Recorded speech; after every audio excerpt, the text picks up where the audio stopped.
لِيَحْمِلُوا أَوْزَارَهُمْ كَامِلَةً يَوْمَ الْقِيَامَةِ،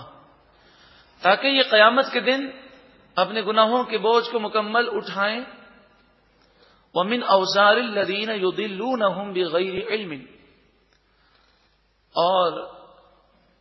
ان لوگوں کے گناہوں کے بوجھ کو بھی اٹھائیں جنہیں انہوں نے نادانی میں گمراہ کر دیا.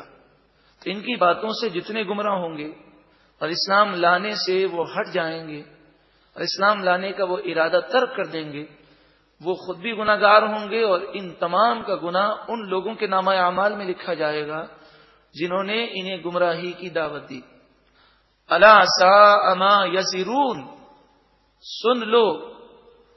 یہ بہت ہی برا بوجھ ہوگا جو وہ اٹھائیں گے. اس میں نصیحت ہے کہ انسان پر سب سے پہلے لازم تو یہ ہے کہ وہ خود گناہوں سے بچے، اور اگر خود گناہوں سے نہیں بچ سکتا، خود گناہوں میں پڑا ہے، تو بتائیے اپنے گناہوں کا بوجھ کیا کم ہے کہ جو دوسروں کو گناہوں کی ترغیب دی جائے، انہیں نیکی سے روکا جائے. اب اگر کسی شخص کے چہرے پر داڑھی شریف نہیں ہے اور وہ اس سنت سے محروم ہے، تو اگر کوئی اس کے خاندان میں اس سنت کی نیت کرے تو کم از کم وہ اس کی سپورٹ تو کرے، کم از کم وہ اسے یہ تو نہ کہے کہ بھئی یہ آپ نہ رکھیں، بلکہ وہ اس کے فضائل بتائے اور کہے کہ واقعی میں محروم ہوں، یہ میری غلطی ہے، لیکن تم بہت اچھا کام کر رہے ہو. کوئی خاتون اگر شرعی پردے سے وہ دور ہے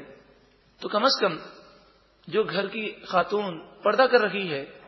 تو اس خاتون کو چاہیے کہ وہ کم از کم اس کے سامنے یہ تو کہے کہ میں پردہ نہیں کرتی شرعی طور پر تو میں غلط کر رہی ہوں، لیکن تم جو کام کر رہی بہت صحیح ہے. مخالفت کرنے والوں کو وہ جواب تو دے، نیکی کرنے والوں کے ساتھ کم از کم تعاون تو کریں. یہاں تو یہ حال ہے کہ نہ ہم خود نیکی کرتے ہیں اور نہ ہی کوئی نیکی کرنے والے کے ساتھ ہم زبانی تعاون کرنے کو بھی تیار نہیں ہوتے. کیا معلوم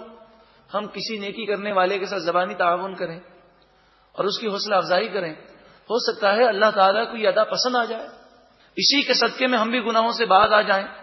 اور ہو سکتا ہے اسی کے صدقے میں اللہ تعالیٰ ہم سب کی مغفرت فرما دے. وہ بہت ہی برا شخص ہوتا ہے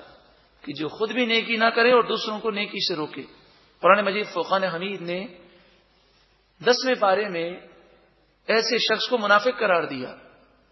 یأمرون بالمنکر وینہون عن المعروف، فرمایا یہ برائی کا حکم دیتے ہیں اور نیکی سے روکتے ہیں. تو ہمیں کیا منافق بننے کا شوق ہے کہ ہم لوگوں کو گناہوں کی دعوتیں دیتے ہیں اور اگر کوئی نیکی کرے تو اس کا مذاق بھی اڑاتے ہیں، سنت پر عمل کرے تو اس کا مذاق اڑاتے ہیں. کم از کم اتنا تو کریں کہ گناہ سے بچنے والے کی حوصلہ افزائی کریں، اور کم از کم اتنا تو کریں کہ کوئی گناہ کر رہا ہے تو اس کی مذمت کریں. کوئی کہہ رہے آپ بھی تو یہ کرتے ہیں تو کہیں میں بھی غلط کرتا ہوں، اور تم جو کر رہے ہو تم بھی غلط کر رہے ہو. جو غلط ہے اسے کم از کم غلط تو تسلیم کیا جائے.